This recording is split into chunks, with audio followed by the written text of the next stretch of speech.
Welcome to NovelBot. This is the audiobook of Rebirth of a Genius. Creator Destroyer Chapter 101 to 110. Sam and his teammates didn't move at all. And they aren't the only ones that didn't move yet. There are still some people who just stood there without moving. Some of them are alone, and some of them have their close friends or trusted teammates with them. But they are not more than 30 people who are just in place. The remaining 90 people went on search. Why are these 30 still here?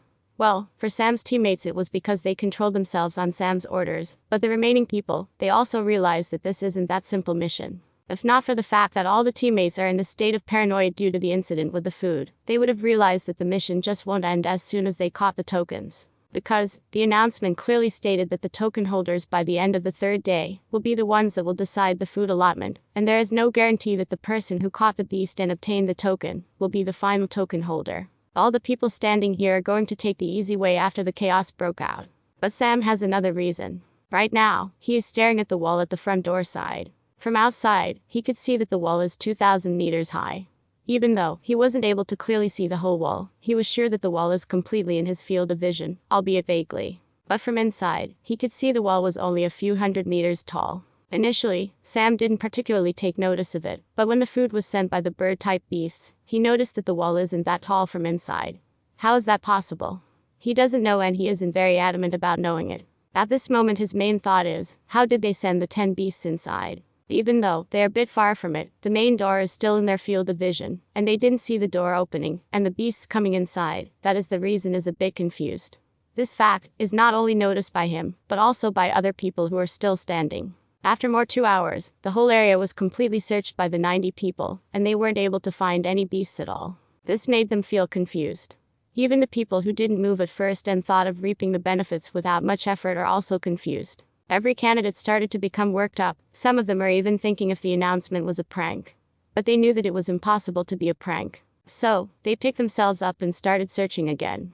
This way, the first day of the first mission, everything is chaos in the special branch zone. The candidates are in a frenzy as they kept on searching. Even the stream wasn't left alone, but by the end of the first day, they couldn't avoid giving up the search. After all, they already searched almost every nook and cranny, but apart from the useless trees and some large rocks, they weren't able to find out anything. So, the first day of the mission came to an end with all the participants tired and going to rest. The next day, something peculiar happened. Some people who woke up early to again search for the beasts came back to the place, all of them gathered by afternoon, to see if any of them has found anything. Sam and his teammates are also there looking at the group of people who searched. Sam is also a little impatient now that the half-time of the mission has already passed, and there are seemingly no clues at all.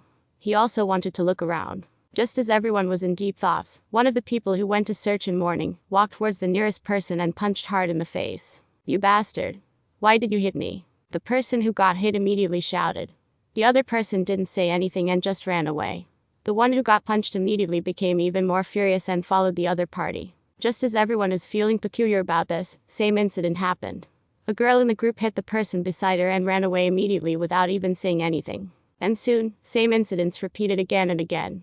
Everyone became curious what is going to happen, and why did these people hit others. So, everyone divided into groups and followed the people who ran in different direction. Even Sam and his teammates went to look, and they went in the direction of the first attacker. By the time they entered the scene, they saw that the attacker is laying on the floor with blood flowing out of his mouth, while the one who got punched by the attacker is standing there panicking. The people who came along with Sam and his teammates are the ones who are from the same city that the attacker and the one who got punched came. The scene immediately made them serious. "Why did you attack him so viciously?"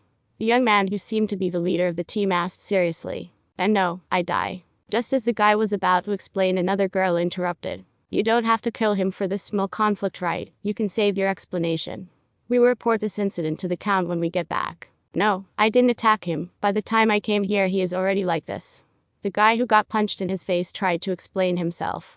But the rest of them didn't listen to his pleas and left after they picked up the guy on verge of death off the ground. Sam felt that something is off about the situation.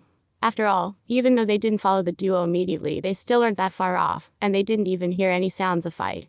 They only saw a person laying on the ground and another person standing there. Sam didn't leave the place and just stood there along with his teammates. He started observing the place and soon found out something. There are traces of persons struggling to get out of a grip or chokehold. He thought of something, and when he was about to ask the person who was believed as a killer, he was nowhere to be seen. He was in a distance walking towards the camping place. Sam immediately turned around and was about to follow him, but suddenly the person disappeared as he turned around a tree, and the tree blocked him from his field of vision. Stay as a group. Don't stray off, and everyone hold hands with at least one person, Sam said as he also held hands with Jasmine and walked slowly with his group. When he arrived at the spot where the person disappeared, he immediately frowned as he looked at the same traces of struggle. Sam, he is there, Philip said as he pointed at a distance. Everyone turned to look at that direction and saw that killer is walking towards the camp. His walking seemed stiff and rigid at the same time, very slow as well. Sam didn't follow him immediately and looked around. Then behind a bunch of rocks, he found the unconscious body of the killer. When the group saw it, they immediately had goosebumps. If the young man is here, then who is the one that walked away?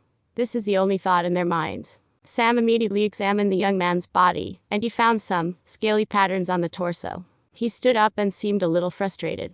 Sam immediately ran after the young man who was walking towards the camp. When they are still halfway there, Sam caught up to him and immediately jumped at the young man directly. Both of them struggled in the grip of each other.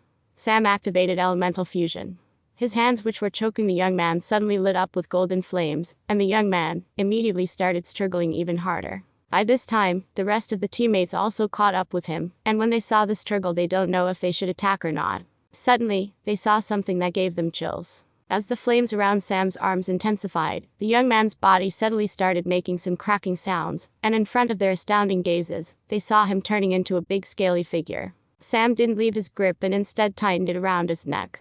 The scaly beast's tail started whipping around and finally wrapped it around Sam's torso. But Sam didn't leave the beast alone. He tightened his grip and forcefully pried open the beast's mouth and put his hand inside. Before the beast could do anything, he immediately shot small fireballs continuously. The beast started making whimpers, but soon it came to rest as a burnt smell spread across. Sam finally stood up and the rest of the team quickly came forward to support him. But he rejected. "Don't touch me," Sam said and went towards the beast. He used a wind blade to cut open the beast, and soon found the token. "Don't touch the carcass. Get back to the camp." Sam gave out the order and immediately ran towards the stream and jumped into it without a second thought. He started swimming around and scratching his whole body at the same time. He only came back to the camp after an hour, and the camp is completely in chaos by the time he came. He saw some people fainting in the place, and some people having blood oozed out of their mouths. He went to their camp and saw that his teammates are all inside. "What happened? What type of beast is that?" Philip is the first one who asked as he saw Sam's half-naked body fully red due to scratching. "That beast is called Myriad Mirage Chameleon. This beast is normally not that powerful, but at a situation where the spiritual energy is scarce is a nightmare. These beasts are a bit peculiar compared to other chameleon-type beasts. Mostly chameleons roam alone, but this one will travel in groups. Their abilities are also completely peculiar. First ability is, it can change into any form depending on the cultivation level.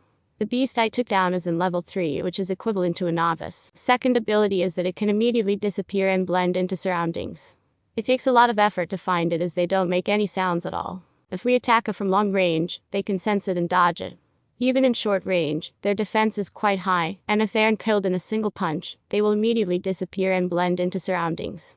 So, the only way to attack is either one-hit kill or grapple. The current scarcity of energy doesn't grant us the liberty to attack it with a powerful skill to perform a one-hit kill. Third ability is illusion. That is why a lot of people are unconscious outside. The final ability is, on its last breath, it will leave a certain odor on the killer which will attract the killer. That is why I immediately ran away from you guys, and washed away until I almost bled. The even more dangerous thing is you will be poisoned if you eat that meat. That is why I didn't want you guys to touch it." By this time, the rest of the beasts must have gone near the dead body. "Don't you think it is better to tell the rest?" Hawk asked. "No need. They will learn of it soon.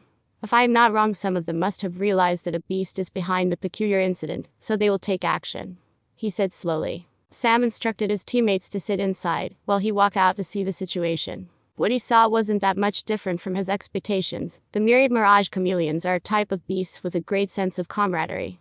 Seeing that one of them is dead, the remaining of them would surely take out their anger on the killer. Since he destroyed the odor on him, which is the only way for them to find the killer, they will take the anger out on the common enemy, the candidates. The candidates are all in chaos. Some people are unconscious, some of them are injured, some of them are arguing on what the hell is happening. There are only a few people who are still a bit calm, and they are the ones who assume the leadership positions of their respective teams. Suddenly, the third son of Marquis made a move. A large blue-colored fireball was shot from his hands, and it flew towards a young man who was walking stiffly. Before the people could react, the young man was hit by the fireball, but as soon as he landed on the ground, he disappeared. This is the scenario Sam wanted to avoid. If they became invisible, it is really hard to find them, and if they really want to kill it while it is still invisible, the only way is to use an attack with high damage, as well as a large area of effect. It is not a good idea to use those type of skill when they don't have a guaranteed supply of spiritual energy to restore their strength. But Marquis's son doesn't have much choice, so after performing a series of hand seals, a large wave of blue flame engulfed the area where the young man disappeared. And in a few seconds, they could hear growls from the flames, and within a minute after the flames disappeared, there was a fully burned scaly figure in between a large patch of a burnt area. Marquis's son became visibly weak. Even though his attack was powerful, it took an equally large toll on his spiritual energy. His two brothers Zeke and Luther immediately moved forward. One of them stood near their third brother, and the other one went to check the corpse. After ransacking the corpse for a few minutes, they finally found the token, and three of them immediately went back to their camp. Even if they had some differences and grudges among them, the three brothers are quite united for now in front of outsiders. As soon as the spectators saw that the token was in the three brothers' hands, some people from the Marquis city who has a closer relationship, mostly noble offspring, joined them. Looking at this scene, the remaining candidates erupted in frenzy. Everyone has looked at one another in suspicion, thinking if the other party was the beast. But their suspicions got lost in a few seconds, as a few young men started running towards the three brothers to attack them. The candidates immediately understood by the weird bodily movements of the young men, and soon the battle started. Only at this moment, Sam started walking. He went back to the place, he grappled with the chameleon and took back the corpse with him. Even though the meat isn't edible, Sam has some other uses for this corpse. Since they have scarcity of spiritual energy, they need to find a way which uses less spiritual energy for attacking. And a myriad mirage chameleon's body has a lot of this which might come useful in future, and one of them is its scaly tail. The tail is one of lethal weapons a myriad mirage chameleon uses to attack people. The tail acts just like a normal python. It wounds the tail around the abdomen and chest of the victim, and the muscles of the tail will tighten at the same the scales will start to pierce through the skin. The tailbone of this beast is one of the hardest parts belonging to the level 3 beasts. Sam took the beast carcass to a distance away from the camp. He took his teammates along with him. After it is dead, there will be some secretions that the dead of this beast will release, which is the major reasons the meat is contaminated. Sam, along with Kelly and Hawk's help, made an earthen pot with mud. Even though it isn't useful for long-term use and isn't that sturdy, he still made it for this short-term purpose. After preparing the pot, he started cutting open with the wind blades. Hawk looked at the short and small wind blades Sam is making without any hand seals and minimum expense of spiritual, and couldn't help but open his mouth wide. After cutting open the carcass, he took out the tailbone. It isn't the whole tail but rather the largest part of the tail. It is about 1.5 feet long and it is not that thick. This is for you. Even though the handle isn't there and the edge isn't sharp, I think it is better than nothing. Hide it properly and do necessary arrangements as you seem fit. After that, he placed his palm like a knife, and it is surrounded by the condensed wind. He started peeling the scales off of the skin and meat off of the bones. He piled the bones away separately and placed the meat inside the pot before burying it. After that, he picked up some scale which are the part of the tail and buried the remaining. There are 10 scales in his hands. After that he took some intact and long bones, which and buried the remaining along with the rest of the organs and waste of the beast. This pot might be one of our greatest help in the near future. That is why I am doing this in front of you. Remember the location properly. After 3 days, one of us will come here and take it back. Everyone nodded their heads and all of them left the place back to the camp. Here most of the people are settled by now as they killed the beasts. Seems like somebody in the crowd is knowledgeable enough that nobody ate the beast meat, and all of them are on their way of burying them. But more than 20 people among the group are in a frenzy as they failed to find a beast, and that included the weird trio. Because none of them knew that Sam killed the first one. The night fell and everyone went to rest. The next day, the last day of the first mission, Sam made his teammates act like they were searching the beast.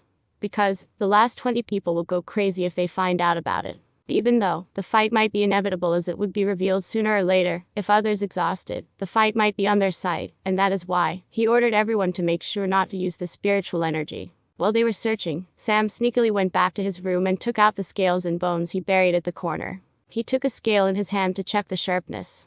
The scale is even harder than the bones, and it is even sharp enough to cut through the bones. That is why it is not a good idea to let a myriad mirage chameleon to sneak up on you. He picked up a foot-long bone and started sharpening one of its edges with the scale. Even though the scales are sharp, they are short, and since he has some things that can be made into weapons, he is going to make some which will help them in danger. And by the evening, Sam has more than 10 bone knives. He passed on each to everyone and kept the rest to himself. They aren't that long and can be hidden inside their clothes. After the night fell, an announcement came. All the candidates who have tokens with them, come to the front door. After hearing this announcement, Sam came outside and walked towards the front door.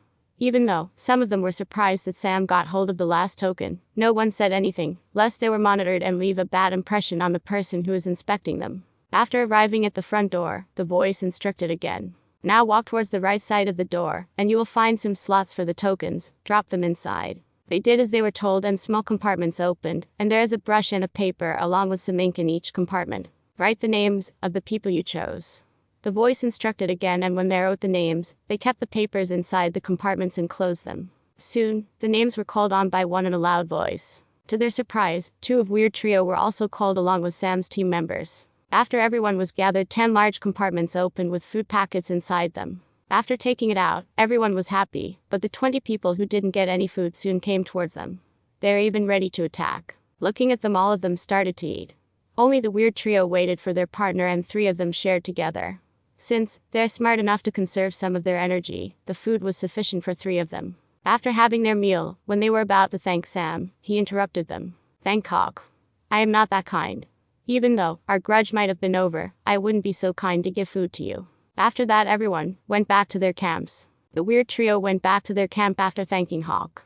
Even though their meals seemed peaceful, the remaining batches weren't same. Except for the 20 people from the Marquee City and Sam's group who ate faster than the rest, the remaining candidates who ate slowly were attacked, and just like the first time, the fight for food went on. And just like before, some of them had to agree for a truce.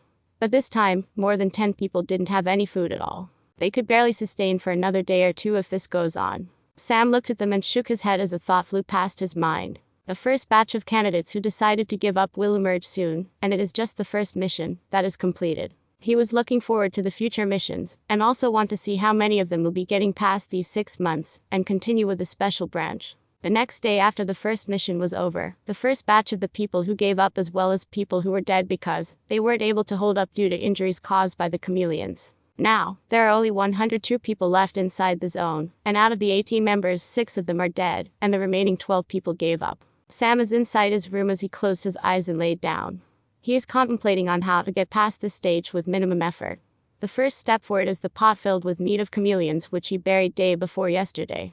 By tomorrow it will be ready. But he wasn't sure if it is really as useful. Even the bone knives he made can only be used for a few times, and they aren't that powerful. The usefulness of these things will mainly depend on the task will be given next. Next day, Sam along with Kelly and Hawk went to the place where the pot is buried. He slowly dug out the pot and opened the lid. A pungent and acidic smell came as soon as it was exposed. After looking at the liquid substance that has almost filled the pot, he closed it and kept it aside carefully. Then 3 of them started making some tiny finger-sized small cups with the mud in cylindrical shape. One side of the cup is closed while the other side is open completely. The cup is so thin and delicate that it would break as soon as they apply slight pressure. Sam filled 3/4 of the cup with the pungent greenish liquid, and they closed the other side with mud, and again baked it. So, a closed capsule made of mud and filled with this weird liquid is made after so much effort. Even the making is time-consuming, they didn't stop. After all, there is all the time in the world. Even though it is 12th day of the special branch, there is nothing much they did, and it itself will create some mental problems to these people who are always busy with cultivating, training, or even squandering. So, making some things that might be helpful isn't a bad idea. So, they kept on making these small mud capsules, and they were done by the night. Now the large pot is empty and there are around 100 capsules. Sam went back to the camp and called his teammates as he distributed the capsules to them. After everyone took their share of capsules to their camp, he said, "These capsules may be small, but they will be useful in a fight in our current circumstances. Since we can't use our spiritual energy carelessly, these may come in handy. All you have to do is throw them at the target, and it will work as long as the target is a living being." By next day, all the candidates knew about Sam's weird actions of making some small items with clay and mud. They just thought that they are doing this out of boredom, and some of them even threw some mean comments like they lost their mind or they became crazy. But they didn't care. There is one thing that annoyed Sam and others though. The noble kids who came to get close to Jasmine are still trying to pester her, and it is kind of annoying them. If not for the fact they should be careful about their usage of the spiritual energy, Sam might have fought it out with them no more like he would have kicked their ass. Days passed and 15th day came, and this day the food was delivered by the bird-type beasts, but still there is a deficit of 20 packages. This time also fights broke out, and Sam, Hawk and Jack also got into fights. Sam and Jack won instantly, but Hawk has a tough opponent. Hawk is only at novice level 2, while the other guy is at novice level 3, which made his fight harder, but finally, he won the battle as the other party doesn't seem to have left with much spiritual energy. After their meal, the days pass by again, and on 18th day, Sam and his group are chatting to pass the time in their small camp. But suddenly sounds of rumbling and explosions came from outside, and when they went outside, they saw that a camp was blown away by a huge flame explosion. At the same time, an announcement could be heard. Hello, candidates. Some of the prisoners of the Marquis City who were sentenced death and were staying in jail to be executed are now with you in the special branch zone. There are exactly 82 death row inmates which we painstakingly arrested within the whole of Marquis territory. But they were given a second chance. Now they are your opponents. If anybody of you are killed by them, they will be given the chance to redeem themselves by joining the army. For the candidates who killed the inmates, they will be given a portion of food for every person you kill. And by the way, they are all at novice level 3 to level 5.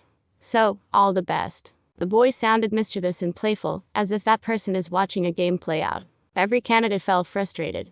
When they first got here, they thought they were going to learn something, but even though they are learning now, they are being forced to learn by these situations. Some of them are even regretting coming here, and particularly those candidates who were once dropped out due to Zeke, and were forced to come back again by the Marquis. Their initial excitement was gone. Now, they are thinking, why the Marquis even came to them to get them back. The worst thing is that they didn't even have enough time to lament on these things. The death row inmates who were given a chance at second life are already near the camps when the announcement was made. They already started attacking people as soon as they came. After all, a new lease at their pathetic and almost ended lives isn't something they can pass up on. The first attack on the camp already injured a person. If not for the fact that all the candidates are already on their toes and sensed the danger when it was about to strike, the injured wouldn't be just one person. Keep the capsules in your hands and stay near the camp. Stay close. And don't let the capsule break in your hands. It would be disastrous if the liquid touches your skin. Don't attack the enemies with your spells and battle techniques. Finish them with the capsules if it is possible, and only use your attacks for defense or killing blows. Stay together and don't spread. Sam immediately gave orders. It became beneficial that their camp is the last one, and the inmates have to go through all the other camps to reach them. And the inmates seemed to be carefree as they were already informed about the situation of the candidates. Lack of spiritual energy to restore or cultivate in their last intake was 3 days ago, and their cultivations ranged from novice level 1 to level 4. For them this is a piece of cake, so they are enjoying themselves. And the most important thing is that there are no restrictions on what they do. But soon, they realize one thing: they clearly underestimated the elites. Even though the candidates don't have a battle experience of years, they are still elites chosen from hundreds and even thousands of candidates. So, the inmates soon met with a wake-up call. The attacks of the candidates are even more vicious than the inmates' attacks. This gave them a surprise. And why are the kids so fierce? That is because they are already very frustrated, and since it has already come to a situation where there is a possibility of their death, they didn't hold back. After all, they can get the food to eat after they kill a person. So, they aren't conservative about the attacks at all. And the first body that fell was that of the inmates, and not of a candidate. The person who fought with Hawk yesterday used all of his remaining strength to sneak up on an inmate at novice level 3 and killed him. Just as he heaved a sigh of relief that he can have a full portion of food, a palm surrounded by sharp spiritual energy, it was pierced through the abdomen, as a man with a vicious expression appeared behind him. An inmate tried to take the easy way to get a free kill without any effort. Brother.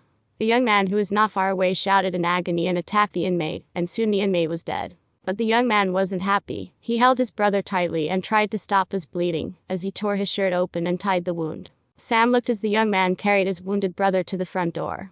He looked at the tears and snot as the young man cried, but still grit his teeth as he carried his brother over and ran. Suddenly, he felt a little uneasy. By this time there were already some inmates charging at him and his teammates. Just as he said previously, the teammates stood closely with backs against each other, and threw the mud capsules over. The inmates didn't really care much as they knew that there are no weapons with candidates. They thought that the capsules were some stones, and when they didn't feel any kind of spiritual energy, they even felt like laughing, and didn't even bother dodging. So, the capsules hit them, and soon blood-curdling screams of the inmates rang throughout the zone. All the fight stopped for an instant. 6 inmates who made near Sam's group held their faces or abdomens and various other parts, where the weird liquid was splashed. The liquid is the result of secretion from the flesh of myriad mirage chameleon. This liquid has a highly corrosive property, and it intensifies if there is no atmospheric air present. When a myriad mirage chameleon dies, its corpse will be completely corroded by this secreted liquid, and it will soon disappear into the atmosphere, due to the dilution by the spiritual energy. Since Sam left it inside the closed pot for some time, and particularly since there is lack of spiritual energy, the corrosive property is quite high. So, when it was splashed, all of the skin and flesh at that spot started to dissolve. The team immediately killed the 6 members and turned their targets to the nearest inmates. Before they could come out of surprise from the cries of the first batch of inmates, 2 more people were targeted and became dead bodies. In this way, while Sam was still looking at the young man who was carrying his brother towards the faraway front door, his team got enough kills to have sufficient meals. Sam looked at the 2 brothers as he remembered something from his past life. He is in the same position as the one who is injured, and the one who carried him isn't his brother, but someone who was close to his heart, but he didn't realize it until the other person was dead. That fateful day was one of the things that he would never forget. Now looking at these 2 siblings, he could relate to the situations, but he was still hesitating. To help them or not. After some thought, Sam decided to wait. He wanted to wait and see if they are worthy of his help. His teammates looked at his expression and didn't disturb him. And among them there are 2 curious people who are waiting to see what Sam would decide. They're Jack and Philip. These 2 are the ones who spent most time with Sam, and one could even say that these 2 people understood Sam the best in this life. But their understanding is still limited as they didn't see the depth of his character completely. But Sam didn't know their thoughts and just looked at the 2 siblings. By this time, the fights already intensified and some were even completed. There are some candidates lying dead and there are some inmates' corpses. Many people already noticed the fleeing sibling pair, and some inmates started chasing them. After all, who would reject an easy target? The person who was carrying his brother also noticed that the inmates are chasing him and grit his teeth as he started moving faster.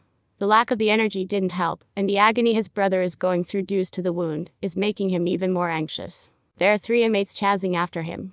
The siblings are less than 20 meters away from the door, but the inmates caught up. If he leaves his brother and runs by himself, that guy will be able to make it safe. But he didn't do, even when tripped due to anxiousness. He still grits his teeth and dragged his brother slowly. He clearly knew that it was a hopeless situation, but he didn't want to give up. Just when an inmate raised his arm and about to make a move, swoosh, a white shadow flew over and pierced through the neck of the inmates who was about to attack. Blood splashed over as he fell down. The siblings and the inmates looked at the direction where the bone knife came from, and when they saw Sam standing there with an expressionless face, they didn't know what to think of it. The siblings are grateful for his help, but the inmates are clearly displeased. Previously, all the inmates clearly gave up on the thought of messing with Sam and his team members, as they were clearly afraid of the corrosive liquid. The painful screams of the victims of that liquid are clearly not so easily forgotten. But they didn't expect that Sam will come here looking for them, even though they tried to avoid him. The remaining 2 inmates looked at him and didn't know his intentions. They wanted to test the waters by attacking him, but the problem is that they are warriors and didn't have any long-range weapons, and most important thing is that they are clearly afraid to get close to him. More precisely, it will good to say that they are afraid of the corrosive liquid. Sam didn't say anything and slowly stepped forward as he took 2 bone knives, which were hidden under the back of his shirt. The inmates didn't dare to do anything. They exchanged a glance and nodded at each other. Judging from their actions, they seemed to be quite familiar with each other. Both of them went to the corpse of the inmate who died by Sam's first knife, and it looked as they were trying to lift him up to leave. But just as they saw Sam nearing them, one of them took the knife from the dead body's neck and leapt towards Sam. Just as he was about to feel smug about it, Sam also moved, but he didn't try to defend. His moves seemed to prepared as if he already knew that the inmate is going to do something. Sam jumped to the side as the bone knife just scarred his arm a little, but at the same time, his other hand moved as he threw the knife at the other inmate, and this time, it went through his eye. Before the last remaining inmate could react, Sam moved and cut the opponent's throat, and moved towards the sibling pair. Before the siblings could react, Sam placed his palm on the injured one and started healing. Soon, the guy felt his pain reducing, and except for the fatigue and exhaustion due to his blood loss, he felt fine. Thank you. Both the siblings stood up and bowed to him. Just stay here, until the battle ends, Sam said as he also sat there along with them. The siblings just sat there. Only a few people saw this scene, and they didn't keep on watching them and went back to the battle. After some time, the battles finally ended.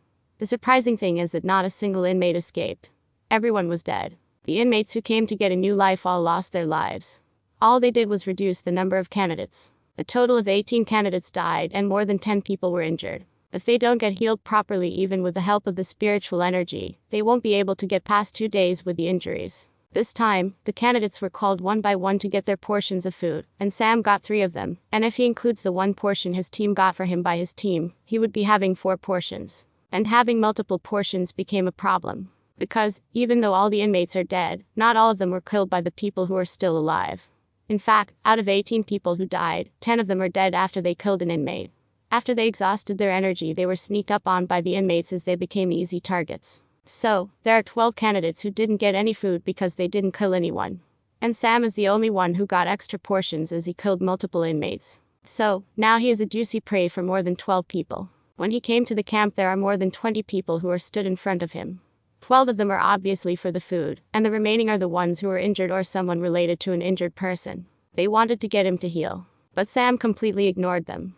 He already ate one portion at the wall itself, and there are still 3 portions left. The food portions wouldn't help him cultivate as the energy isn't dense enough to expand the spiritual core. Sam is looking at the people and said, I am not going to heal anyone, and the food I earn belongs to myself. So, leave the place while I am being nice. How can you be so selfish? The one who said isn't from the group, but a person who is standing a distance away, and that person is the 3rd son of the Marquis. Sam didn't expect that he would interfere in this as they didn't have any prior interaction, but when he saw Zeke standing beside him, he understood and again confirmed something. No matter how many disputes these 3 sons had in between them, they are still quite united in front of outsiders, or at least for now they seemed like that. Seeing that Sam didn't reply, the 3rd son went on with his noise. Look at them being injured and weak. You can clearly help them, but you choose not to. I never met someone as selfish as you. Can you be any more inhumane? The more he spoke, the more the candidates who surrounded him felt that he was right. Sam looked at that guy and asked, What's your name? You can call me Blue Fire. The 3rd son said quite proudly. Sam raised an eyebrow at this. He understood one thing, and that is this 3rd son is quite conceited.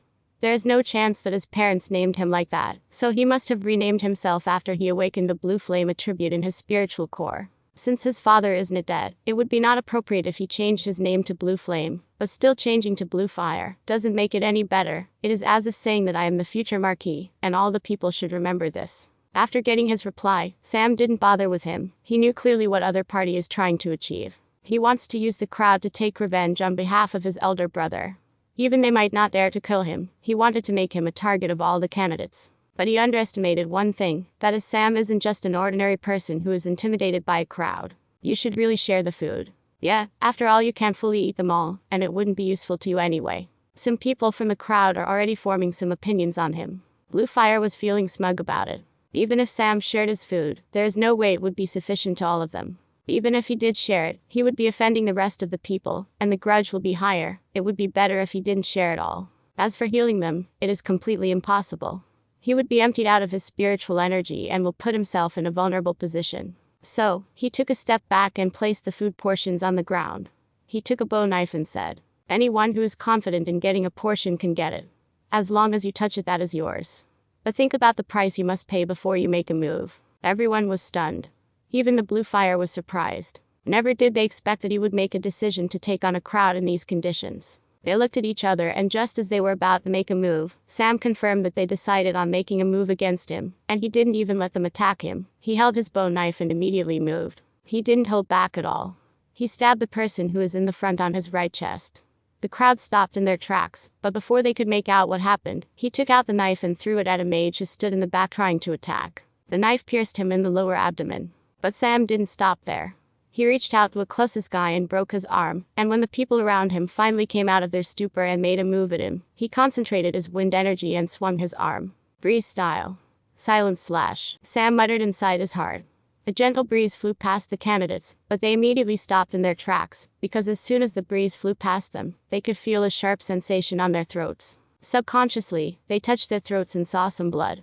They immediately felt a chill run down their spines. If Sam got serious, they would have been dead. Sam looked at Blue Fire and Zeke and said mockingly, As your father said earlier, anything can happen in here, so you better watch your mouths. After he said that, he took his food portions and walked to his camp, as the candidates gave him way automatically. The spectators who were anticipating a good show couldn't help but feel stunned at Sam's actions. Not only did he make a move against 20 people, but he also made it that the group can't even retaliate. Suddenly, Zeke felt a bad premonition. He has a feeling that they made a mistake by trying to make Sam a target. But Sam isn't bothered by them as he felt that Zeke and his brother were some small fries. He could handle any time he wants. Right now, he is thinking about this special branch, and what is the meaning behind this. From the principal of Starwood Academy, he found out that this has something to do with the Emperor himself, which left him curious, and one thing is he doesn't have that much of a good opinion of this Emperor. Why did Sam think of him like that? Because all the journey he made from a rural village to the Marquis City, even though the people's lives aren't bad, it isn't great either. It is more like an underdeveloped country. Not many people are having an average life, and most important thing is, he never heard a single thing about the emperor. A good ruler will have a sufficient exposure that even the people from the rural areas will know about them. But Sam hasn't heard about him even once. There are no good things or bad things he could hear. It felt like as if the emperor isn't even ruling them and the people aren't even the part of the empire. That is the main reason Sam didn't have a good opinion, and since he knew that this special branch and all these continuous competitions are created on the demand of the emperor himself, his impression only worsened. After all, what is the emperor planning so much that he wants to find a person who passed through all these trials, filled with cruelty and rivalry? But these answers aren't something he could get just by pondering. So he threw these thoughts to back of his mind and looked at the food packets he brought to his camp. He called Jack over, and both of them dragged the dead bodies of the inmates to the place where they dealt with the chameleon corpse. Sam thought of something, but didn't know if he should do it or not. If it was his previous life, he would have done it without a second thought, but this time, he is considering whether he should decide to the others. Just as he was thinking, Jack's voice came from his side. What do you want to do with these bodies? He asked with some curiosity in his voice as well some disturbance. Even though he was surprised and admired by Sam's abilities of making most out of the available resources, he wasn't comfortable with the idea of Sam making something out of the human corpse. Sam finally came out of his daze and immediately shook his head. Nothing. Let's just bury them. I was only thinking what we have to face in the future. After that, Sam went on and stated cutting the trees around his camp and made a log cabin. Their camp was a bit damaged by the previous attack from the inmates, and that's why he made a log cabin. Even though it isn't that much sturdier than the previous mud house, it is a little more comfortable. The most important reason is, Sam is really sick of being in that mud house. That's why he took the extra food portions, so that he could use his spiritual energy liberally. Those food portions might not hold the spiritual energy for long, so he finished the log cabin as fast as possible and consumed the food before it became useless. Soon the third mission came, and after that the fourth mission, and so on like this. There was a mission approximately for every 10 days, and every time there is at least one casualty from the candidates. These candidates had to fight beasts, humans, and sometimes among themselves, so that they could get a portion of food to replenish themselves. Soon 6 months passed, and Sam is nearing his 16. He is sitting in the log cabin as he looked at the night sky. If his guess is right, after midnight, the 18th and the last mission of this 6-month special branch education will start any moment. Just as he predicted, after a few hours, an announcement was made, and everyone immediately came outside of their camps. Dear candidates, this will be the last mission in the special branch zone for you, and you can finally get out of this situation you are in.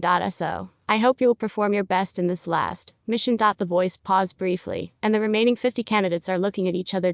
Yes, there is a total of 70 candidates who either gave up or died. The announcement came again. Your mission objective is to get out of the special branch zone alive. All you have to do is cross this front door. As soon as this sentence was finished, the front door, which they saw opening only when somebody gave up and went outside, opened fully. But as soon as it opened, a huge tide of beasts started running inside towards them. But your mission wouldn't be that easy. You have to cross it without being killed by these beasts. And these beasts aren't your only obstacles. Please turn around. At this statement, all the candidates looked around, Sam included, and they were instantly struck dumb. The walls, which they felt impenetrable, had a lot of hidden doors, and from those hidden beasts started running inside. Even the stream is full of alligator and crocodile type beasts coming out of it. All the best. The voice from the announcement immediately woke them up. Then, only they felt the tremors caused by the beast died. Sam immediately climbed on top of his log cabin to see how many beasts are coming in. When he saw that there are more than 500 of them, Sam became anxious.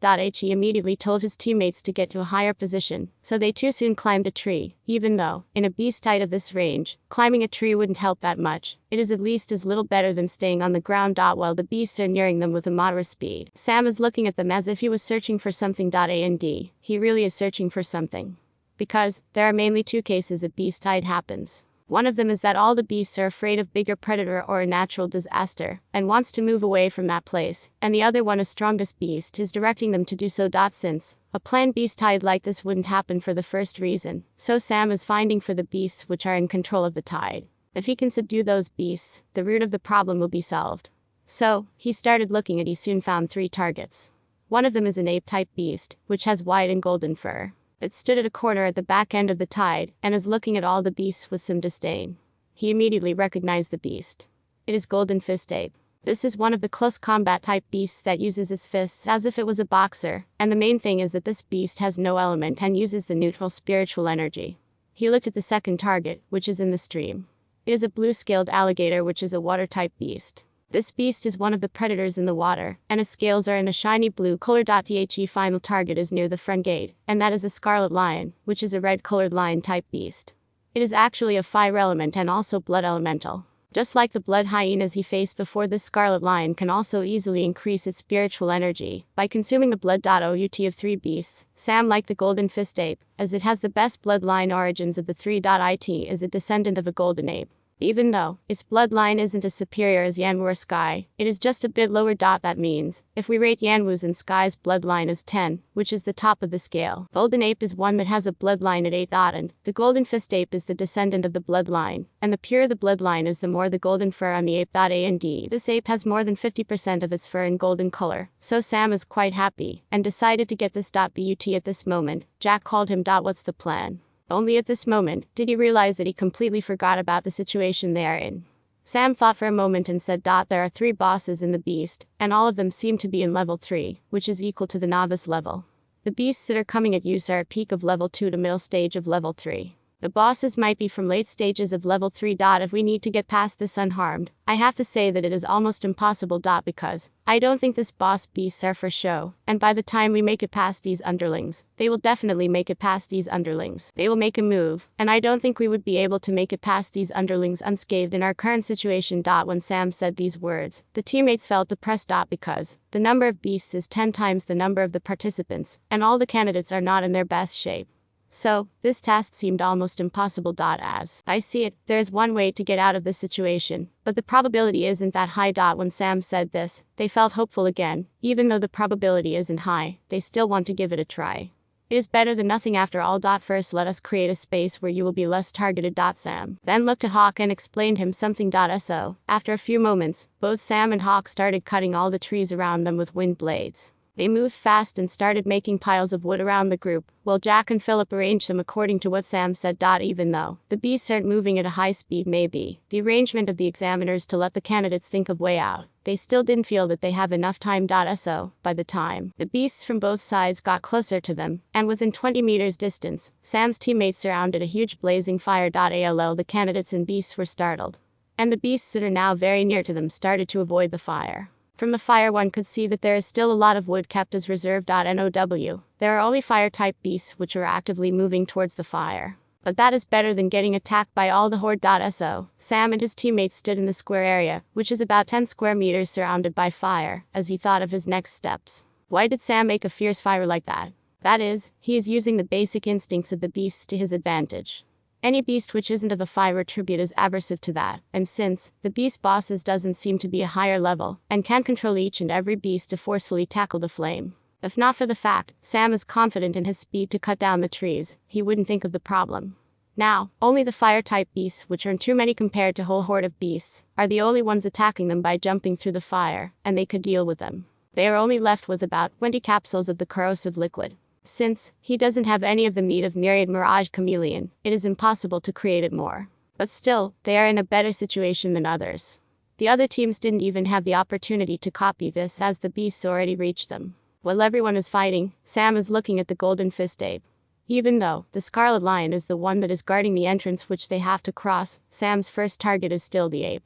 There are 2 reasons for that, and one is the ape's bloodline. If he can purify the bloodline of ape, then he would have a great pet under him.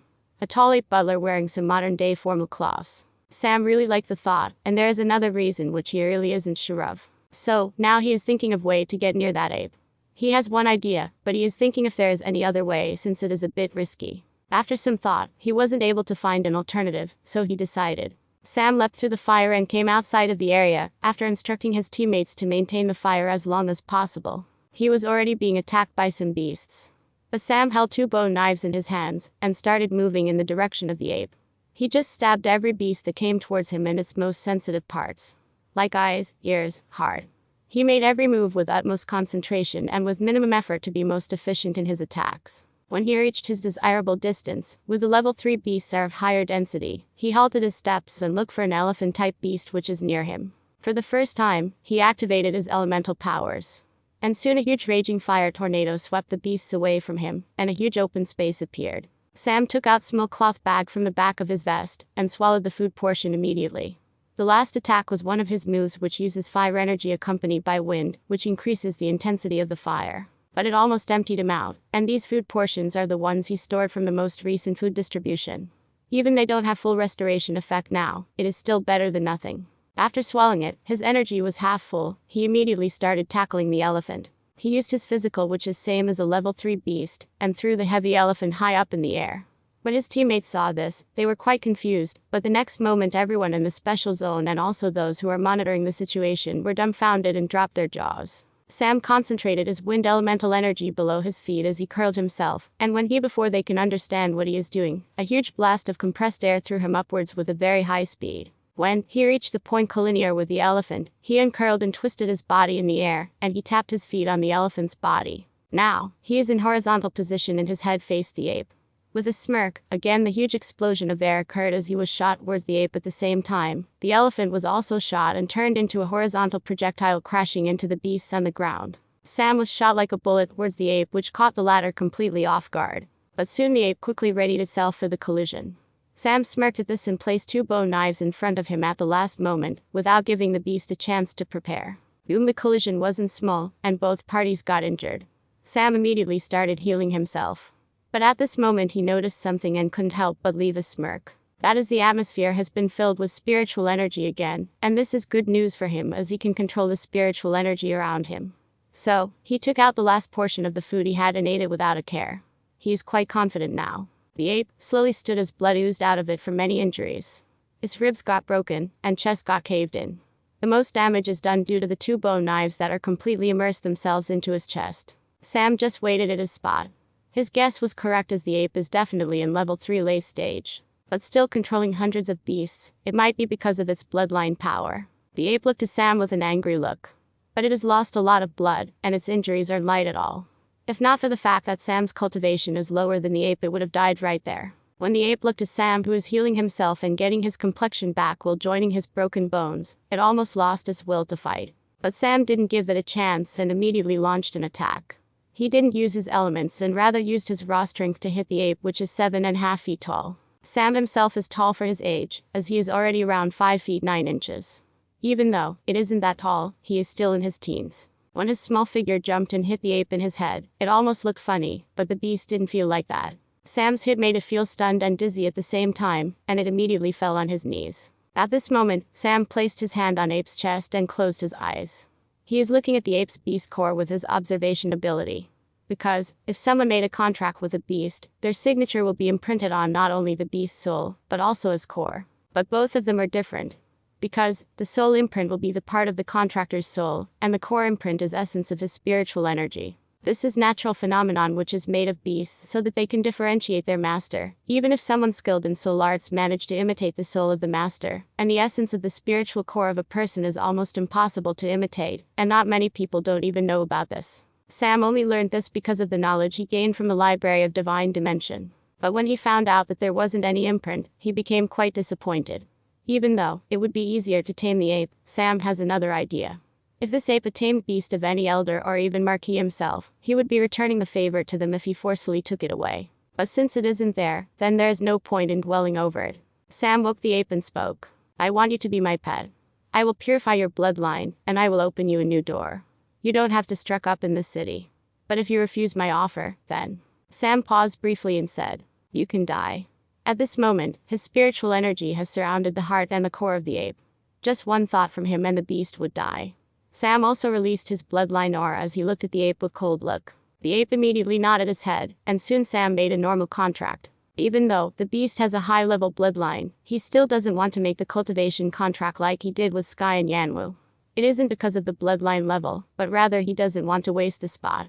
If he made a cultivation contract with Elemental Beast, he would gain an element after all. As soon as he was done with the contract, Sam started healing the ape while he fixed his bones back in the place. Even though the beast felt the pain, soon the suffering ended and Sam immediately ordered, avoid every person in the fire square. Sam said as he pointed at his teammates. The ape nodded obediently, and with a roar all the beasts completely diverted their attention away from his teammates. Sam and the ape walked towards his teammates slowly. By this time, the area was filled with corpses of various beasts. Many people were already exhausted, but they still killed many beasts. There are only few left, but it would be quite difficult as all of them are of high level. Sam found out that it is quite peculiar that these beasts are all listening to the three beasts. Because, even if the level wasn't high, the beasts at the middle stage level 3 and in this large number, is not an easy thing to control. Maybe they were trained for this moment. By the time Sam reached his teammates, the fire died down long ago. All of them followed Sam as they walked towards the entrance. The two remaining beasts, Scarlet Lion and the blue-scaled alligator, are perplexed. But they didn't make a move against the ape as they didn't want to make an enemy out of it. The bloodline pressure of the ape, when they fought, isn't a joke. Sam looked at all the candidates who are at their wits' end and are ready to use their trump cards. He saw some of them using forbidden techniques, and some of them realized the availability of the spiritual energy and took times to recover, but he really didn't care about them, and just walked along with the ape and crossed the door. Even though the Scarlet Lion showed some objection and roared at the ape, both of them seemed to converse as they roared at each other, and soon they ended the conversation with the lion having a vexed expression, while the ape is having a haughty expression as it held its head high and walked away. After they walked a bit, they saw a few middle-aged men standing there. They're the examiners who came out of their monitoring station after they saw Sam and his teammates coming. At the lead of the group, the Marquis and the principal are standing as they looked at them. Congratulations. Marquis was the first one to open his mouth. But he didn't see any happy expressions on the candidates' faces. And he knew the reason. For what? Not dying for your tricks. Sam replied with a complete hostile tone. But the tone just didn't display his hostility, it also displayed his arrogance to speak to the Marquis, who is far stronger than him. Marquis didn't know what to say about that. It is not good to talk like that, young man. You might be a genius. But it is always better to be humble when speaking to others. Your arrogant attitude wouldn't be taken lightly by others. Principal said with a tone as if he is teaching his student. But Sam didn't really like it. Because he is angry and frustrated. If not for the fact that his cultivation is low, he might have even attacked the Marquis as soon as he came out. After all, it is not a pleasant experience to be toyed by others in such harsh conditions without any prior warning or information. They brought all of them for learning and were forced to endure this. Who are you to teach me? Sam asked directly. The principal frowned but still said in a majestic tone. I am the principal of this academy, and since you are a student of this special branch, I have every right to teach you. He wanted to put Sam in his place and even raised his aura. But what Sam asked next made him stupefied. Well, I am really surprised by his teaching methods. But I am just wondering what you want to teach them by killing more than half of your students. Sam said that as he pointed at the special zone. Principal wasn't able to say anything about it. He didn't have any reply to that. Even though he did have orders from higher authorities, all this time he just thought about it as his duty to follow the orders, as he saw the suffering of the candidates. But when Sam questioned him, and he thought from his professional perspective as a teacher, he felt ashamed. As for me being arrogant, I am just being bold and honest now. If I was to act arrogant, both of you aren't even capable of taking it. He said his piece and walked off. But after he took a few steps, Marquis called him from the back. Sam, about the next stage. Before he could finish sentence, Sam stopped him. I quit. You don't have that choice, Sam. From the minute you came out of this, you don't have a choice. You should have quit when you are inside. Now, you're already riding on a tiger. You should either go through it or you have to bear the consequences. Trust me, the consequences are too hard for you to bear, and even Chaya in background can't save you. Sam turned around and looked at the Marquis, who was hesitating. Actually, Sam doesn't want to quit. He wants to see through why the Emperor is doing this. What is the result that he is expecting? Because, Sam know one thing, if the further tests are like this, the person who finally survived all of them and get past this, will not be a normal person. He or she will be having a drastic psychological change. The final result would be a highly sensitive, ruthless, merciless monster. The person will lose his humanity bit by bit. And the person if further nurtured in the same way, he or she would be a walking disaster. That is why he is making these statements to guilt-trip the Marquis to fish some information. Finally, Marquis opened his mouth. I can't tell you the details. But from now on, we are only the examiners and not the people in charge of tests.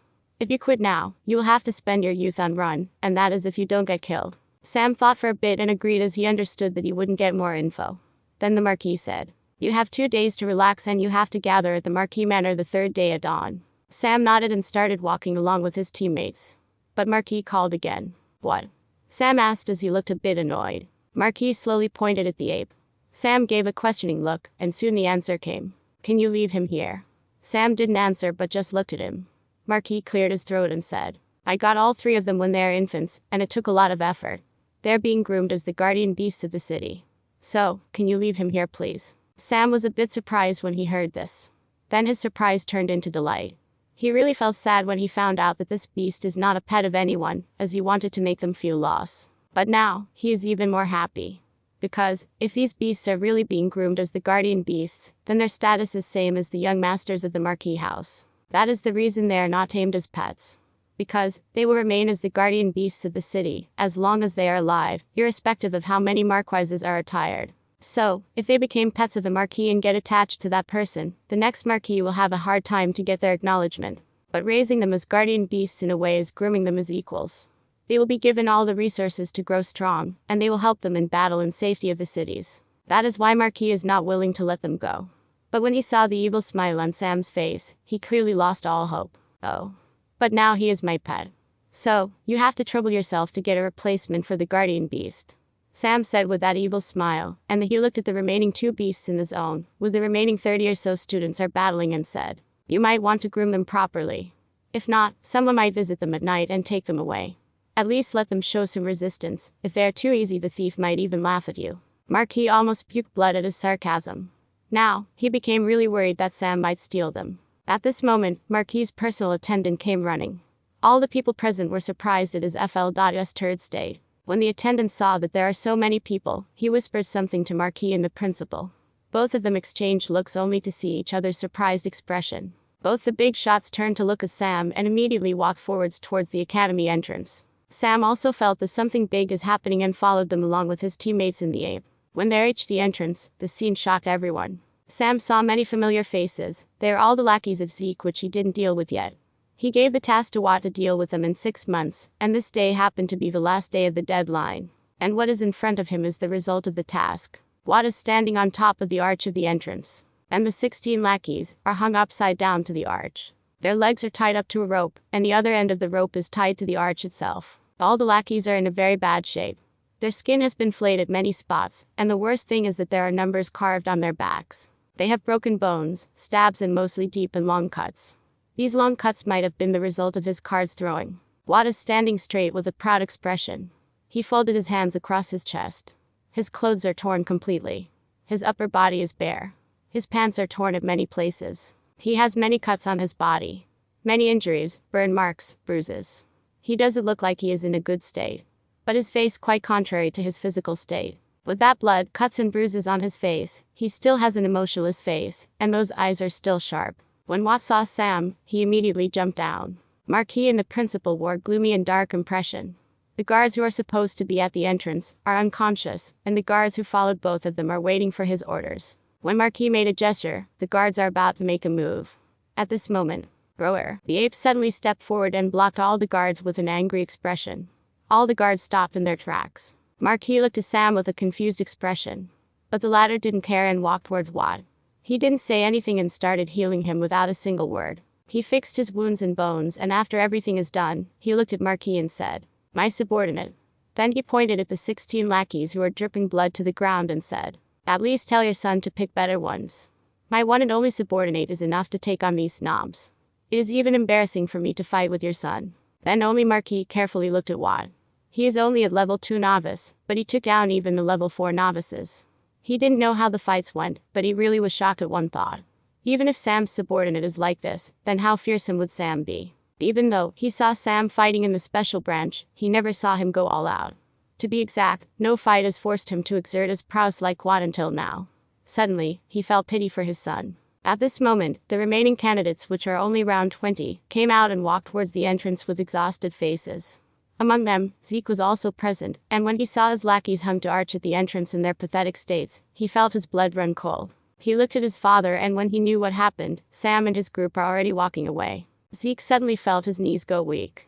He is even more exhausted than when he was in Special Branch Zone. Sam went back to his mansion along with his group. As soon as they entered, Sam told Watt to rest and immediately went to backyard and dove into the lake after removing his clothes. He is fully tired and need to relax.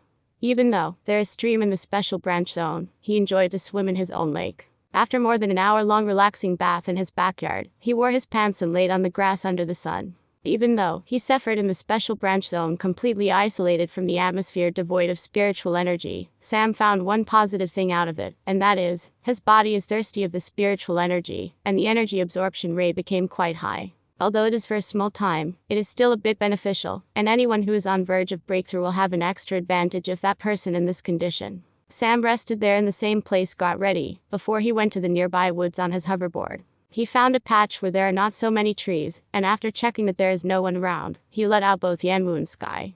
Both the beasts are brimming with energy. Sam sat cross-legged, and soon two beasts and one man started sharing the energy. By the time they were done, it is already afternoon. There are a lot of used up spirit stones around them. This is because, after Sam took his share of his spiritual energy from the beasts, the thirsty feeling of his body still hasn't satiated yet, and he took out the spirit stones, and still went on cultivating along with them. So, by afternoon his body reached a stable state when he reached novice level 5. He thought that he might reach the next level, but the barrier between level 3 and 4 is stronger than he thought. After that, he left the birds alone to roam around as they're stuck inside the dimension for whole 6 months. He went back to the city. First thing is he need to give the prize he promised to Watt, and he has to make it. Sam went to the artisan tower to meet Chaya. One of the reasons is that he needs to take his share of income from the artisan shop and the restaurant. And when he looked at the income, he is quite satisfied. For the total of 6 months he got a profit of 10 million, and more than 8 million of it came from the energy cells. He is very much satisfied that he couldn't remove a smirk on his face. Your business idea is quite successful. Even though we didn't make as much as you do, we really did have a lot of revenue from this, Chaya said as she passed the spatial ring to Sam. He took the ring and asked something. Do you have any spatial jade? He asked with some hesitation. Because it is a rare naturally formed spatial storage mineral. But this jade doesn't have many uses. The storage area is very small, and the worst thing is the processing is a very hard job. But it has one use which Sam need. The items in it can be partially taken out. For example, in a normal spatial ring made by an artisan, if you put a thread roll, you can either take out the whole thread, or you can keep it all in. But this jade has a special effect. Just like if you keep a roll of thread on one room and pull one end and drag it to other room through a door, the roll will stay in the first room, but the thread that you unrolled by pulling can extend outside of that room while still being connected. He doesn't know where to get those. But some of the jeweler artisans use these even though they are minority. But when Chai replied, he is extremely surprised. I have a lot of it. Nobody is buying it. I will take all of it. When she heard Sam's reply, it was her turn to be surprised, and rather it might as well be shock. Are you serious?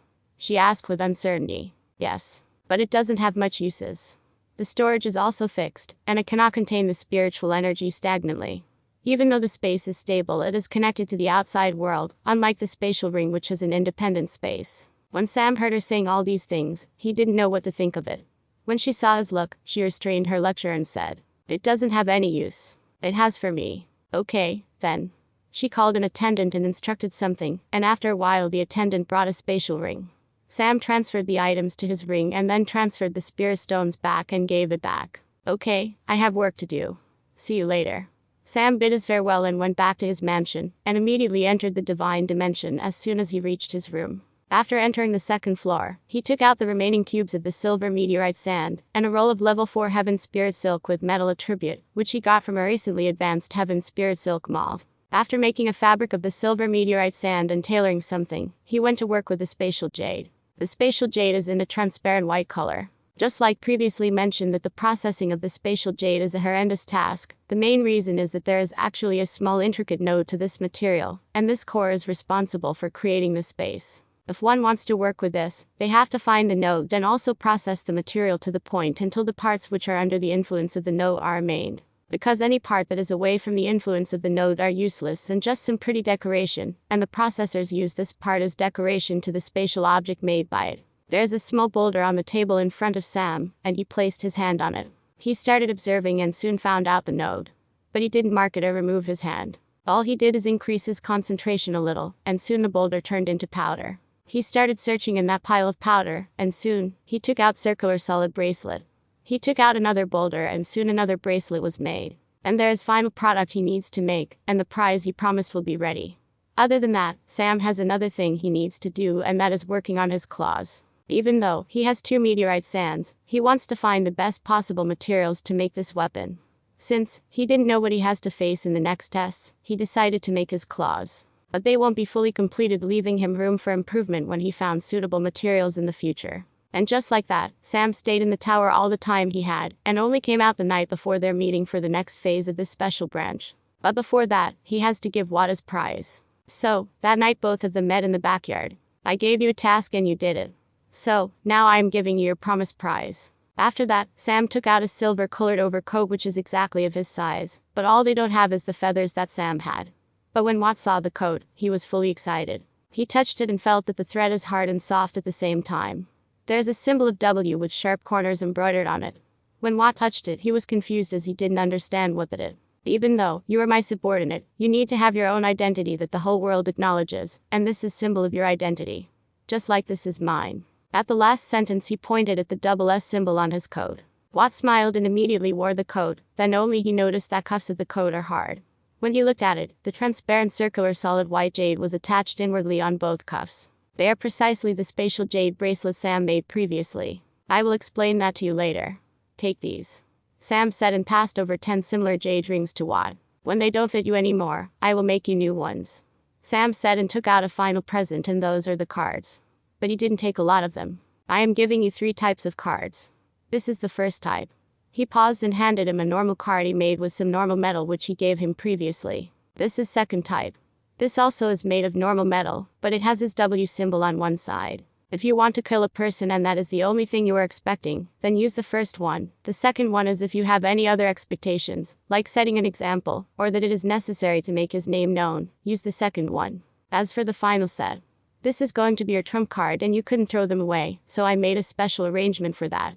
Look into the rings and cuffs. Watt did as he was told and his spiritual sense went into these objects. He saw that there are tens of cards with a W symbol on one side, but other side the card was attached to a string, and at the corner of the space there is a big roll of thread. Take out a card. Sam instructed from the side. Watt did as he was told, and when he took out the card, the string also came with it, but it didn't completely come out. Throw it. When he threw the card, Watt felt the same as before when he did it with his normal set of cards. But after the card went through the tree and hit the second one, he pulled the string back as he controlled the airflow to get the card safely, even before Sam said anything. These cards are made of silver spirit sand. These will be your partners. Even though it is easy to control when you use a single card, it will be difficult to use multiple cards at the same time. Even the strings are made of the same material, and even your coat is made of that. And then he mentioned the key points about the meteorite sand, and finally finished his speech with these words. Don't ever lose it. After that, he left the place, leaving the boy alone. Watt was still in a daze. When he understood how precious the silver meteorite sand is, he couldn't help but feel ecstatic. Never did he expect that Sam would give him something this valuable. So, he couldn't help but feel that his decision was right when he made the decision to follow Sam back then. At this time, Sam was walking towards the back door of the mansion to enter it, and just as he was about to step in, he halted and said, "You can go back now, the show's over." When he said this, Philip came out from his hiding spot on a tree. "Well, I never expected you to be this kind. Gifting away that much silver meteorite sand like that, and that too when it is still grade 3. That really is quite a gift. I never thought you were that generous. I never thought you were this knowledgeable too." Philip was stunned for a second. Sam continued. "Meteorite sands are one of the most difficult materials to grade, and not even skilled artisans can get their hands on it, and here a 17-year novice has guessed it from afar away." Philip really didn't know what to say. But before he could react, Sam asked one more time. "You wanted to be an artisan. Did you decide yet?" After that, Sam went inside, leaving 2 guys in their spots both pondering about different things. After some time, everyone gathered because they already agreed to meet and go to Sam's restaurant to get a meal. Sam notified this to Mackie earlier and reserved a private room. So, all of them went there and had a lavish meal. Came back to the mansion and had a comfortable sleep. Next day at dawn, all the candidates gathered at the Marquis mansion. Sam wore his regular black coat and walked along. The ape and all his beasts were sent into his divine dimensions. Watt is following him in his new silver-colored coat. His face was filled with newly found confidence, and he have a new aura that is far superior than before. Everyone around him can notice this. Falcons flying near him. When Zeke saw Sam and Watt, he felt his throat running dry and he broke out in cold sweat. His face was full of regret. Blue Fire is also looking at Sam. But his face is expressionless. Nobody could guess what he was thinking. After everyone was gathered, Marquis looked at all of them and started speaking. "All 30 of you are the only ones remaining who are going to the next phase of the special branch. Many of you wanted to quit, many of you didn't want to participate, but from now on this is not in your hands anymore. You guys have to continue with this whether you like it or not, or you will face some serious consequences. The next phase of this competition, you will be sent to various cities under my territory. You will have 1 year of maximum time, and in this time, you have to clean the underground forces of all these places. You will be given full authority in the operation, and the local authorities will cooperate with you in however you want. Those who can clean their given region earlier can come to the Marquee City and try their hand at clearing the underground forces here. But clearing your assigned regions is a must. Whatever you get from those underground forces will be a reward. And if you can't clear any type of faction, you have to provide a detailed report on why you aren't able to do this, and clearly provide the details on what you will need to overcome and clear that faction, along with the most feasible method, which will give you half the score. Even if you clear all the factions, you have to provide a report on what factions there are in that city, and what type of deals they make and all the other information related to it, including the costs you spend to clear the faction. All these will be considered in giving you a score. Remember my advice. If you guys are having any thoughts about performing badly on purpose to escape, I suggest you avoid those thoughts. Because, if you really did that, you won't be able to bear the consequences. A lot of people had gloomy faces when they heard this. You are divided into 3 teams and your assigned regions, and your special authority tokens will be given to you. After that he gestured to his attendant, and the attendant immediately called out the names of the candidates in the order of their teams, and surprisingly, Sam and his teammates including Jasmine, are in the same team. Along with them were the 2 siblings Sam helped previously. When he saw the team arrangement, Sam felt a little doubtful.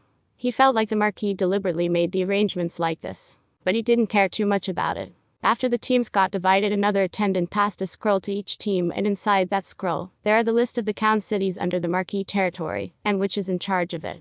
Even though the 3 teams will be acting in the different areas, the scroll contained all 3 of their assignments. Why is Falcon Cliff City not on the list? Hawk is the one who asked this question. There are 10 counts under the Marquis, but there are only 9 cities in the list. Recently, someone helped Count Falcon to clean up the underground forces of the Falcon Cliff City, and that too, they eliminated the major organization. So, the Count already started tying up the loose ends, and also clearing up the underground forces of the cities under his control. So, if you guys interfere you might slow down the progress, so the Falcon Cliff City is taken off of the list. When Marquis said this, Jack and Sam exchanged a look. They didn't know that the help Sam did will impact them this much. The Marquis continued. From now on, all these regions are under your authority, and that includes the cities under the authority of the Count and the villages under the cities. Do the cleaning to the best of your abilities. I already have reports on the underground forces investigated by a special team. So, I will compare the results with these, and don't even think of forging the reports by joining hands with the local authorities. You can depart whenever you want and wherever you want. All I need is a report exactly after a year in the same place. All the best. After that the Marquis left the spot. Sam also got out of the Marquis mansion and went back to the city. After some thinking he said, "Everyone, if you want to buy anything that might not be available in the region we are going in, you can go and buy. We will meet at the square of the business zone at noon." Everyone nodded and went to do their own shopping, and some went to have another hearty meal before leaving. Now there were only 3 people there, and they're Sam, Watt and Jack. Jasmine left with Kelly to buy something. "So, what are we going to do about the reward from the Blackwater?" Jack asked directly even before Sam mentioned it. Sam is also thinking about this. He clearly doesn't want to share the reward of the Blackwater with others. If it is only the spear stones and even the herbs and the common ores, he wouldn't feel that conflicted. But the meteorite sand wouldn't be not an option at all. After some thought, Sam said, "We will leave the reward matter aside. We will divide the reward according to the contribution of the team at that moment. But I am not fine with sharing the meteorite sand no matter what. I have no problems with the arrangement, and since most of the teammates aren't strangers they wouldn't mind if you took the most reward if you took the lead and achieved better scores." Jack replied, "We will see about that after we leave the city." After their discussion, Sam went to the Artisan Tower to meet with Chaya. "Do you know where I can get a beast pouch?" he asked Chaya, who was enjoying the fruit juice across him. She seemed to be thinking about something and gave an answer after a short silence. "The beast pouch is a bit high-level item, and it is only available in capital cities of a dukedom. If you really want one, you can try your luck in the Golden Horse Trading Company. They are one of the biggest trading companies in the dukedom, and their branch leader here might have one on him." Sam thanked her and went back to the business zone. He ate something in his restaurant and went to the city square to wait for his teammates. When everyone gathered, they went to the Golden Horse Trading Company on Sam's lead. After they arrived at the reception of the company, Sam flashed his artisan badge to the receptionist and requested a meeting with the man in charge. 15 minutes later, Sam was invited into a private meeting room where a middle-aged man was waiting for him. After exchanging some hypocritical formal pleasantries, Sam came to the point. "Manager, I need a beast pouch, and a friend of mine said that I can find it here." Sir Sam is well informed. "In a week there will be a carriage coming from the dukedom capital. I will communicate with them to buy you one. The cost is quite high. It is around 500,000. Do you want me to get it?" Manager replied with a smile. "Is it possible to get one right now?" I have something to do. I am willing to pay more, and if you have any conditions you can say it. Well, since you put it that way, I do have one in my personal possession. But I will pay you double, Sam said before the other party even finished their words. I don't need you to pay me double. But can you pay me in the form of a commodity? The manager asked probingly. Oh, what do you want in exchange? Energy cell. When Sam heard this, he was surprised for a bit, but this is not completely out of his expectations when he heard the manager wanted commodities. He put a hesitating expression, and after a brief pause, he agreed. Sure. With wave of his hand, Sam placed 10 fire-type and 10 wind-type energy cells on the table. He still has quite a stock anyway, so he doesn't care much about this. Pleasure doing business with you, Sir Sam. Both of them shook their hands. Afternoon, Sam and his teammates are now in a carriage of the Golden Horse Trading Company. They're going to their designated region. With Sam closing a deal, the manager has given them a whole carriage without any other passengers to that area. Sam is playing with a pouch in his hands. This is the beast pouch, which is a device created to hold the beasts. But this living space isn't large, and the beasts will be put in a state of hibernation if kept in this pouch and cannot cultivate at all. He spent that much only to cover up his divine dimension carrying Yanwu, Sky, Panthers and the ape. For now the pouch only has Falcon in it. As for the energy cells the manager bought, he could clearly guess the latter's intentions. The other party might want to reverse engineer the product, and with the vast distribution channels of the Golden Horse Trading Union, they will make a fortune. But is it really that easy? They better not try to forcefully break it or pull out the metallic extension. Otherwise, the place they're going to now is the southwestern area. This is completely different direction from where Sam came from. He came from the south. And in southern area, the Empire doesn't occupy the lands fully, and the Lava Rock City is the final point in south. Beyond that there are endless woods and then the sea. But in southwestern area, that is coastal region near the sea. The 3 count regions under their group are near the coastline, and 1 count city is even part of the coastline. Sam looked over the scroll and clearly understood the situation. The Falcon Cliff City and the territory under it are smaller compared to any of these 3 cities. Each count has a territory of around 7 cities like Starwood City under it, and each of these cities have more than 8 villages each. Now, they are going to one of the count cities, and it takes more than 15 days to go on this carriage. If he was alone, Sam might have gone there faster on Sky. Even his hoverboard will be faster than this, if he just used a set of extra energy cells. But now, he has to waste half a month on travel itself. These 15 days the group didn't encounter anything special. Sam is going to be the leader of the team, and he is going to assign the tasks they're going to perform and reward them according to their tasks. Anyway, most of them are not much interested in massive amount of spirit stones, as a large amount might not even be useful to them, so their prioritized payment method is in the form of the herbs and pills they find in the loot. And the rest of the payment can be done with spirit stones. As for ores and stuff, except for the 2 siblings, none of them are interested in the ores. And Sam isn't short of any of these things. Perhaps, even the loot from the Falcon Cliff City's Black Pond can easily satisfy as their rewards for clearing several villages and even some small tier cities. So, he can rest at ease on getting his hands on the meteorite sand. After 15 days, they went to the first count city, the Red Coral City. But they didn't meet the count instead, they walked around the city, and after much effort he got a map. This map included the ways to all the small tier cities under the Red Coral City. They got out of the city, and Sam took out his carriage in the blazing earth bulls. The bulls are now on verge of breaking through to level 3. After all, they are eating the herbs planted by Sam in the divine dimension, so it would be weird if they don't show any signs of breaking through. And soon they went to a named Silver Carp City. This city is same level as the Starwood City, but it is on seashore. Just when the teammates thought that they would settle in the city for the time being, Sam once again inquired in the city, and found a map which has all the routes to the villages under the Silver Carp City. So, after another 2 days, they finally landed in a small village which is slightly bigger than the Lava Rock Village. This village is the closest to the Silver Carp Village, and main thing is this village is also part of the coastline. When Sam reached the village, he could feel the fresh sea breeze. When all of the candidates felt that the fatigue and mental exhaustion clearing away, they got off the carriage and stored away the beasts. They entered the village in a low-key way, so they can understand the situation better way if they looked at it as bystanders rather than the officials. So, when they entered the city, the first thing they did is find a restaurant to eat. Why? In most places, a run-down restaurant in a corner can get you more info than some investigation. Because, a restaurant is a place where a lot of people will meet, and a lot info will circulate, and most of the info will be stored on some portable memory banks, and they are the cleaners and waiters at the restaurant. After some enquiry, they soon found out that there are 3 places which can be considered as restaurants. One is an inn where the people from the city stay, the other one is a normal restaurant, and the third one is a seafood place near the beach. They decided to visit 3 places. But first one is the inn. Actually, the teammates thought that they don't have to do this much, because they are all in novice stage, and they can be the overlords of this village. They can do whatever they want and nobody would say a thing about it. But Sam didn't think so. Yes, they can do whatever they want.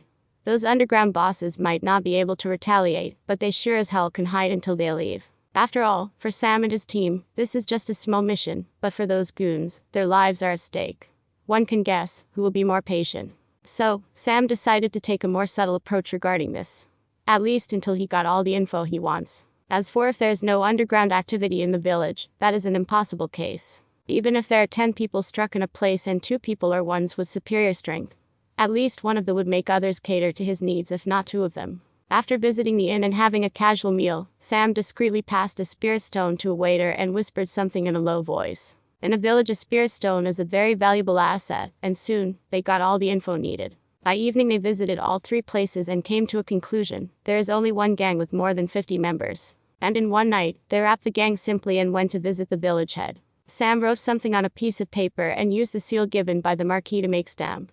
He passed the "you" to the village head and said, "Seal all the info about us visiting here. You shouldn't even mention this to the city lord, and if he finds fault with you, show him this "you" and if really try to take it out on you, you can visit the count with this letter and complain." The village head nodded meekly. After that, the group left. In the dining hall of the inn, Sam is sitting along with the group, and there are no other people in dining hall. Guys, today I shown you how to get the info and how to deal with them. And why did I show you this? Because the mission given by Marquis is an almost impossible one. Even a small village like this, there is a gang of more than 50 members, and you can imagine how many members there will be in a small tier city, and in a count city. The main thing is, we will take more time in traveling and collecting info.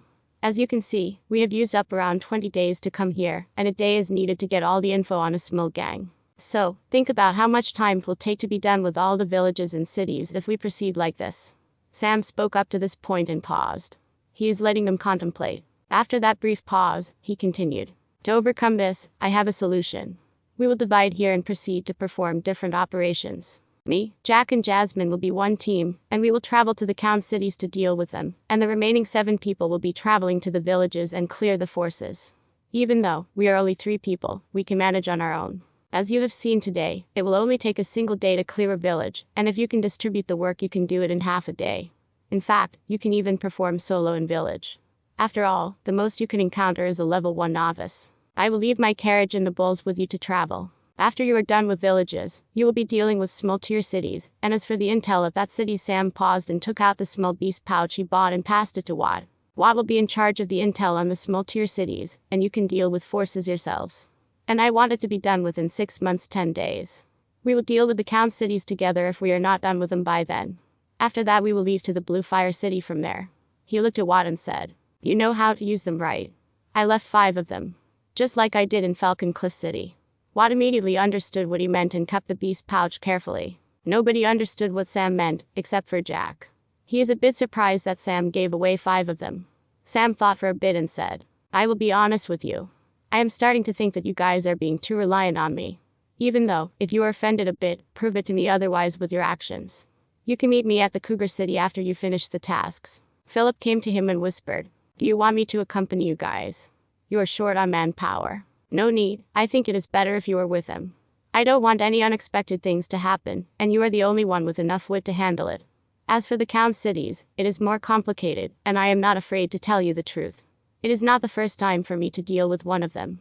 The Hell Count Falcon God is none other than me." And then he walked away.